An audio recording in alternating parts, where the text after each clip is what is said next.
Welcome to my YouTube channel Waseem academy. Waseem academy में आप सभी का स्वागत है। बच्चों, आज हम लोग टर्म 1 में आने वाले प्रश्नों को देखेंगे। जो इससे पहले हमने देख चुका है, टर्म 1 में आने वाले जो सवाल थे उन्हें भी देखा था। आज हम लोग नेल्सन मंडेला के ऊपर देखेंगे कि नेल्सन मंडेला से कौन कौन से सवाल आ सकते हैं। तो संभावित प्रश्नों को हम लोग देखेंगे। आइए पढ़ते हैं हम लोग। Nelson Mandela long walk to freedom. Nelson Mandela की लंबी आज़ादी, लॉन्ग वॉक टू फ्रीडम। तो नेल्सन मंडेला ने अपने देश के लिए, दक्षिण अफ्रीका के लिए बहुत ज़्यादा लड़े थे। वो अपने देश को स्वतंत्र करने के लिए, क्योंकि वहाँ पे आश्वेतों को ज़्यादा छूट नहीं दी जा रही थी, उनके साथ अच्छा व्यवहार नहीं किया जा रहा था। तो उनके साथ एक अच्छी व्यवहार करने के लिए उन्होंने क्या किया, वहाँ की स्वतंत्रता संग्राम में भाग लिया और लेने के बाद उन्होंने एक दक्षिण अफ्रीका को एक आज़ादी दिलाई। तो वही चैप्टर है और इनका पूरा नाम है Nelson Rolihlahla Mandela. Rolihlahla Mandela. उनका जन्म कब हुआ? When and where did Mandela born? कब और कहाँ मंडेला का जन्म हुआ? तो Rolihlahla Mandela was born into the Madiba clan in the village of Mavizo in the Eastern Cape on 18 जुलाई 1918।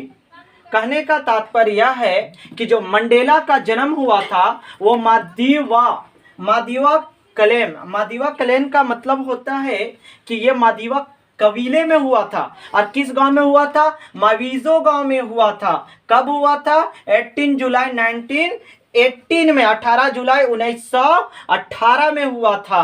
किस कबीले में? अगर कबीले पूछेगा तो मादिवा कबीले में हुआ था, अगर गांव पूछेगा तो माविजो में हुआ था। क्लियर? और कंट्री पूछे तो South Africa. Who has written the chapter Nelson Mandela long walk to freedom? बोलता है कि Nelson Mandela long walk to freedom, इसके राइटर का नाम क्या था? तो नेल्सन रोलीलाला मंडेला, क्योंकि उन्होंने खुद से लिखा था, ये उनकी बायोग्राफी थी। ये जो था लॉन्ग वॉक टू फ्रीडम उनकी ऑटोबायोग्राफी थी, जो कि नेक्स्ट सवाल में आ गया है। Long walk to freedom is Nelson Mandela. जो लॉन्ग वॉक टू फ्रीडम है ये नेल्सन मंडेला का क्या है? तो ये ऑटोबायोग्राफी है। When was inauguration day? When was inauguration day? उद्घाटन दिवस कब था? उद्घाटन दिवस। तो when was the inauguration day? बोलता है कि उद्घाटन दिवस कब था? तो 10 मई को। कब था? 10 मई को। उसके बाद Nelson Mandela was related to. Nelson Mandela किस पार्टी से रिलेट करते थे? जिस पार्टी में नेल्सन मंडेला थे और जिस पार्टी से वो संग्राम में भाग लिए थे उसका नाम था African national Congress. African national Congress, क्योंकि ये दक्षिण अफ्रीका की पार्टी है। जिस प्रकार से यहाँ की भी पार्टी है बीजेपी, कांग्रेस, ठीक उसी प्रकार से वहाँ पे भी पार्टियां थी, अफ्रीकन नेशनल कांग्रेस। तो ये वहाँ की पार्टी थी, वो उसी पार्टी से वो क्या करते थे? रिलेट करते थे। अब हम लोग क्वेश्चन नंबर 6 को देखेंगे। Question number 6, what change brought international leaders to South Africa? दक्षिण अफ्रीका के लिए इंटरनेशनल लीडर्स, अंतर्राष्ट्रीय नेता, जो कि एक देश से दूसरे देश में क्या करते हैं? वो देश को आज़ाद कराने का कार्य करते हैं। इंटरनेशनल लीडर्स जो दूसरे देश के भी काम आ जाते हैं। टू साउथ अफ्रीका बोलता है कि दक्षिण अफ्रीका के लिए जो इंटरनेशनल लीडर्स थे उन्होंने क्या चेंज लाया? तो उन्होंने क्या किया था? एंड ऑफ द अपार्थाइड, रंगभेद का अंत किया था। यहाँ पे एंड ऑफ अपार्थाइड का मतलब होता है रंगभेद। रंगभेद का मतलब होता है गोरे और काले लोग। जैसे जब यहाँ के लोग को काले लोग बोला जाता था, जो विदेश के लोग थे बाहर के, जैसे यहाँ पे भी बहुत से 1947 से पहले बहुत गोरे लोग क्या हुकूमत किया, तो खुद को वो लोग गोरे कहते थे और अपने आप को क्या हम लोगों को काले बोला जाता था। तो इसी प्रकार से जो नेल्सन मंडेला थे वो काले समुदाय से, उनका मतलब वो काले थे, तो उनकी जो नस्ल थी वो काले थी उधर साइड में। तो वहाँ पे गोरे और काले का जो बीच का फर्क था तो उसे हटाया गया, तो एंड किया गया, रंगभेद का खत्म किया गया कि गोरा है चाहे काला हो, सभी आपस में इक्वल हैं, हम सभी मिल करके रहेंगे और मिल करके अपना देश को चलाएंगे। इसीलिए ये जो नेल्सन मंडेला साहब थे उन्होंने 30 साल तक जेल में बिताया।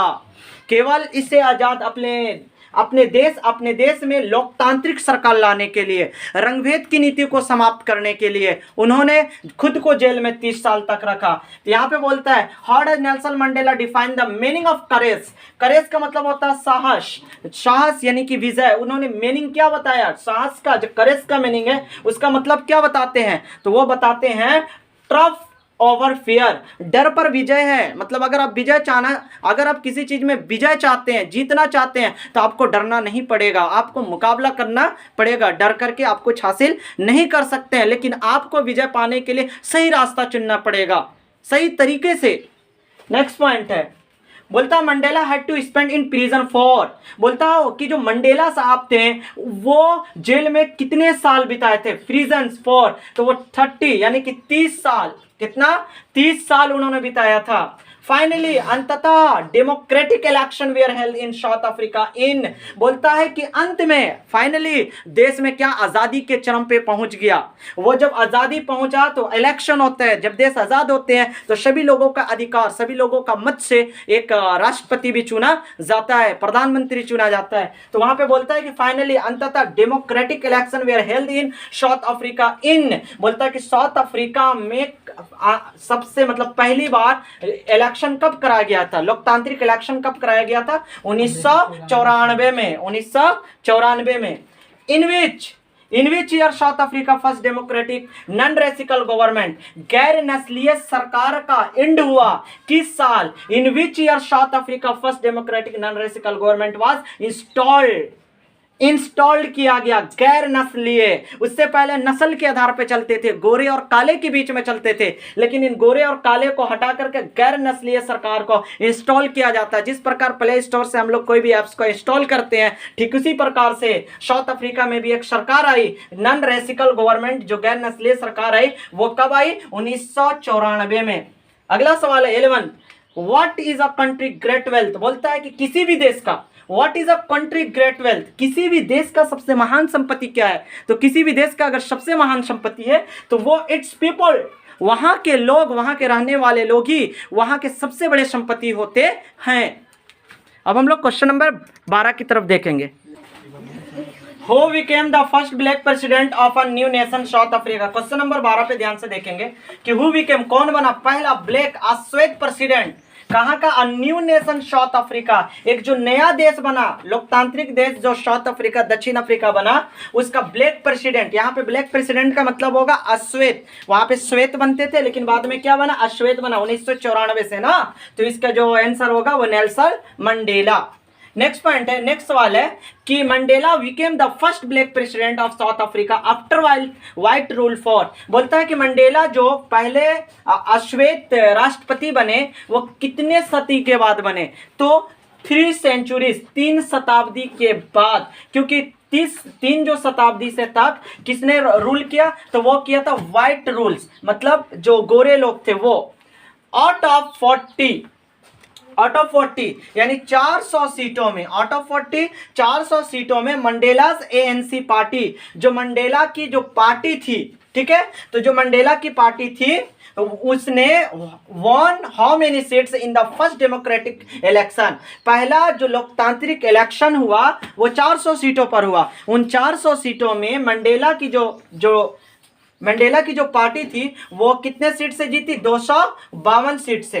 तो out of 400 seats, out of वो पहला इलेक्शन में किसने, out of 400 seats Mandela ANC party one how many seats in the first democratic election, पहला जो लोकतांत्रिक इलेक्शन हुआ उसमें उसने 252 सीटों से जीती थी। The inauguration ceremony took place in, जो इनऑग्रेशन सेरेमनी था, उद्घाटन समारोह था, वो किस जगह पे हुआ था, the union building amphi theatre in Pretoria में हुआ था, एम्पी थिएटर के प्रिटोरिया में हुआ था। How many countries politician and dignitaries attended the inauguration ceremony, ये इनऑग्रेशन सेरेमनी जो हुआ था, उद्घाटन समारोह हुआ था, उसमें कितने देश के लोग आए थे, मोर देन 140, 140 से ज्यादा देश के लोग आए थे। अगला पॉइंट है, during the ceremony how many South African men, women and children of all race races sang and danced with joy. बोलता है कि जो उस समय सेरेमनी हो रहा था 1994 जो जीत हुई थी, जीत का जो जश्न मना था, उसमें जो मेन वोमेन और चिल्ड्रेन, औरत मर्द और बच्चे, कम से कम 1 लाख से ज़्यादा औरत मर्द और बच्चे क्या किए, खुशी से गा रहे थे, नाच रहे थे और झूम रहे थे। इस प्रकार ये नेल्सन मंडेला का क्वेश्चन यहीं पे समाप्त होता है। उम्मीद है कि इसे सारे क्वेश्चन आ जाएंगे। अगर आपको पसंद आता है तो लाइक कीजिए, सब्सक्राइब कीजिए और शेयर कीजिए। Finally so thank you.